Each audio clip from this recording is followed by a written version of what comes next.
नमाज अगर दर्द दिल के साथ पढ़ी जाए वो नमाज है। रोजा दर्द दिल के साथ रखा जाए रोजा है।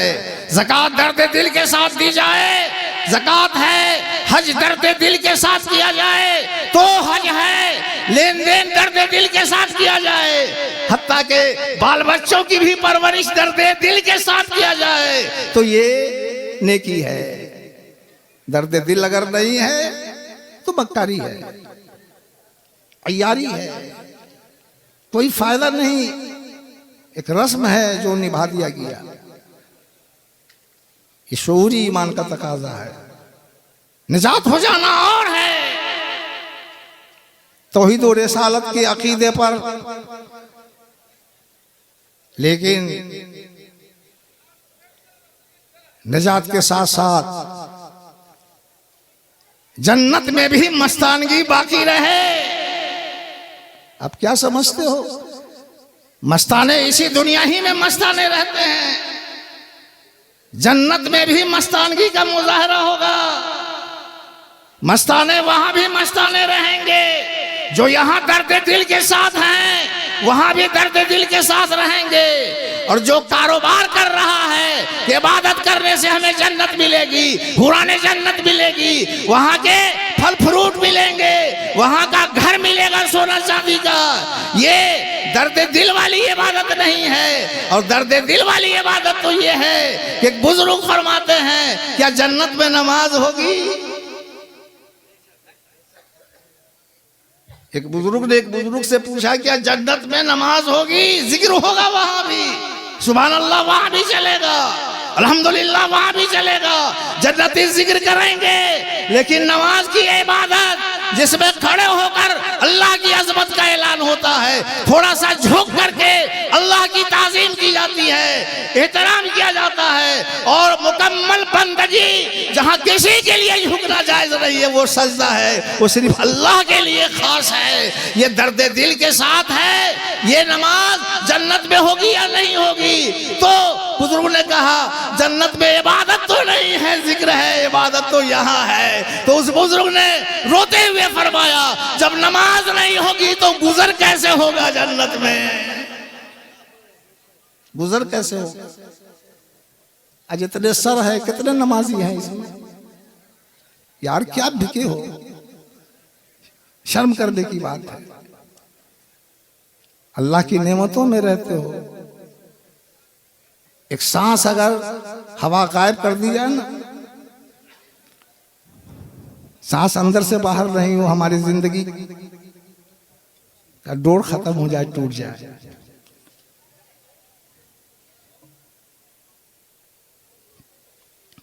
हम बिक गए, ये हमारी खुशनसीबी है। और मुसलमान के घर में पैदा होकर बिके हैं,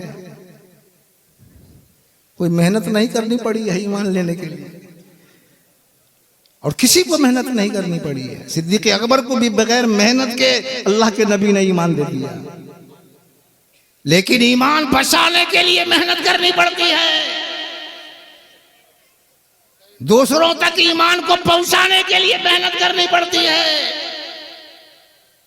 तो मोमिनों को जो अल्लाह ने खरीदा है, हम अपनी मर्जी से नहीं बिके हैं, हमारी रूह से अल्लाह ने वादा ले लिया। अलस्तो बिरब्बिकुम, अल्लाह की तौफीक से हमने कह दिया बला, कालू बला, अल्लाह तू हमारा रब है। हम उस अहद पर कायम रहकर दुनिया में मुसलमान कहलाते हैं, और उस अहद पर हम इसलिए कायम हैं कि हमारे माँ बाप ईमान वाले हैं, वरना हमारा यह अहद टूट सकता था, नहीं टूट सकता था। गैर मोमिन के यहाँ पैदा हुए रहते तो ये वादा हमारा टूट सकता था, नहीं टूट सकता था। तो देखा जाए कि हमने बिकना चाहा ही नहीं और अल्लाह ने हमें खरीद लिया। गौर कीजिए, बिकने में हमारा कोई इरादा नहीं, कोई मशीयत नहीं, कोई चाहत नहीं। अल्लाह का रहम हुआ तो उसने हमें खरीद लिया, और ऐसे वैसे नहीं खरीदा बल्कि जन्नत के बदले खरीद लिया। वो जन्नत जिसमें अल्लाह के जलवों का दीदार होगा, जिसकी लज्जत में जन्नती ऐसा महव हो जाएगा कि हूर व गिलमान भूल जाएंगे। जन्नत की फजाओं को भूल जाएंगे, जन्नत की बहारों को भूल जाएंगे। दीदार में वो लज्जत होगी, जलवा इलाही के देखने में वो मजा आएगा कि सारे मजे हम भूल जाएंगे। दीदार इलाही के बदले अल्लाह ने हमारी जान को खरीद लिया, हमारे माल को खरीद लिया। शऊरी ईमान लाया जाए, तब जाकर कुछ करने का, कुछ नहीं बहुत कुछ करने का हौसला पैदा होगा, बहुत कुछ करने का हौसला पैदा होगा। और इसी में सुकून भी है। कोई गुलाम अगर आका से दूर हो जाए, उस गुलाम की क्या हैसियत रहेगी। एक बुजुर्ग की किताब में वाकया पढ़ा है कि एक बुजुर्ग ने गुलाम खरीदा। गुलाम से पूछा, बुजुर्ग ने पूछा कि क्या खाना पसंद करोगे? तो गुलाम ने कहा, गुलाम की भी कोई मर्जी होती है, आका जो खिलाएंगे खाएंगे। फिर पूछा, क्या पहनना पसंद करोगे? गुलाम ने फिर अर्ज किया, तो गुलाम की भी कोई मर्जी होती है। कहाँ रहना पसंद करोगे? कैसा बिस्तर होना चाहिए, कैसा पलंग होना चाहिए, कैसा मकान होना चाहिए? गुलाम ने अर्ज किया, गुलाम की कोई मर्जी नहीं होती है। गुलाम की मर्जी होती तो फिर ये गुलाम कैसे होता? यकीन जानो, अल्लाह के सिवा कोई आका और मौला नहीं है हकीकी। अगर कोई आका और मौला हमारा है तो अल्लाह के बनाए से है। हकीकी मालिक और मौला हमारा है, और जिसको अल्लाह ने आका और मौला बनाया है और ये अकीदा रखने को कहा है कि इनको भी अपना आका और मौला मानो, अपने नबी को आका मानो, अपने पीर को आका मानो, अपने वली को आका मानो, उलमाए सालिहीन को आका मानो, तो ये आका जो बने हुए हैं ये भी अल्लाह के गुलाम हैं, इनका भी आका अल्लाह है। अल्हम्दुलिल्लाह रब्बिल आलमीन। अल्लाह सारे आलम का रब है, नबी का भी रब है, फरिश्ते का भी रब है, आलम में सब हैं। तो अल्लाह पाक हमारा आकाओं का आका है, सारी नेमतें उसकी हैं। तो अब उसके दर्द में ना जिया जाए तो किसके दर्द में जिया जाए? उसकी मोहब्बत में ना जिया जाए तो किसकी मोहब्बत में जिया जाए? अल्लाह का दिया हुआ दर्द भी दरमा है। दरमा समझ रहे हैं? दरमा, दर्द का इलाज। तेरा दर्द मेरा दरमा, तेरा दर्द मेरा दरमा, तेरा गम मेरी खुशी है। इश्क वालों की यही तबीयत होती है, यही मिजाज होता है। तेरा दर्द मेरा दरमा, तेरा गम मेरी खुशी है।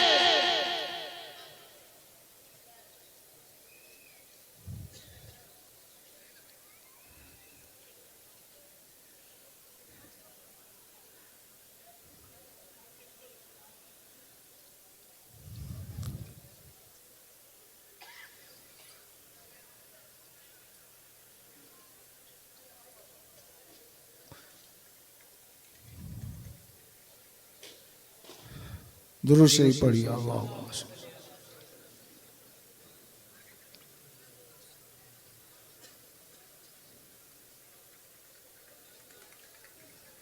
मुझे तूने जो दिया है ये तेरी बंदा परवरी है। और इस शेर पर निगाह रखिए, इसे फितना है महशर, उसे फितना है महशर, न कभी जगा सकेंगे। इश्क वाले ऐसे होते हैं, जब इश्क में मस्त होते हैं ना, उनकी मस्ती नहीं टूटती है। उसे फितना है महशर, भला क्या जगा सकेंगे जो तेरा नाम लेते लेते, तेरा नाम लेते लेते जिसे नींद आ गई है। नींद से बुरा यहाँ मस्ती है, इश्क है। इश्क तेरे सदके हमारे और आपके इमाम आला हजरत मौलाना अहमद रजा खान अलैहि रहमत व रिजवान फरमाते हैं, इश्क तेरे सदके जलने से छूटे सस्ते, जो आग बुझा देगी वो आग लगाई है। बुजुर्गान दीन फरमाते हैं इश्क की आग में वो तपिश है कि जहन्नम की आग भी पनाह मांगती है। और हदीस में भी ये बात आई है, जब अहले इश्क पुरसरात से गुजरेंगे, जो जानते ही हैं बाल से ज्यादा बारीक, तलवार से ज्यादा तेज, उस पर जब अहले इश्क गुजरेंगे, अहले मोहब्बत गुजरेंगे, तो जहन्नम का शोला कहेगा, ए आशिक मोमिन जल्दी गुजर जा, वरना तेरे ईमान का नूर यानी तेरे इश्क का नूर मेरे शोले को बुझा डालेगा, मेरे शोले को बुझा डालेगा। तो भाई हम लोग बिके हुए हैं, कुछ भी तो होना चाहिए ना, एक जर्रा भी दर्द होना चाहिए, दीन का दर्द होना चाहिए। हम कैसे दूसरों को संवारें, दूसरों के दिल में भी दर्द पैदा कर दें।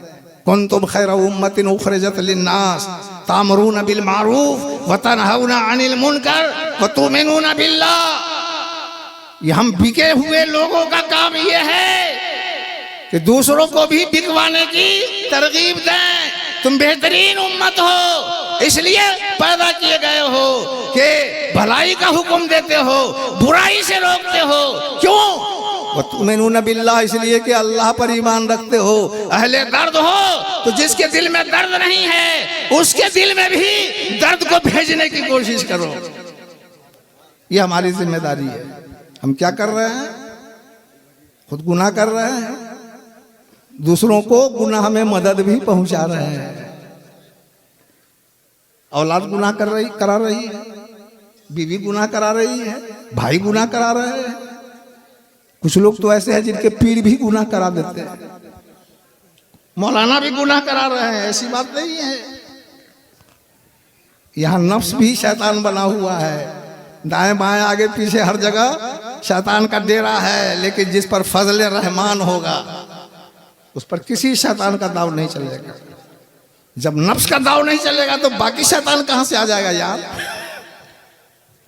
असल तो शैतान के रहने की जगह यही नफ्स अम्मारा है ना, जो बुराई का हुक्म करता है। चारा लग रहा है नमाज नहीं पढ़ो।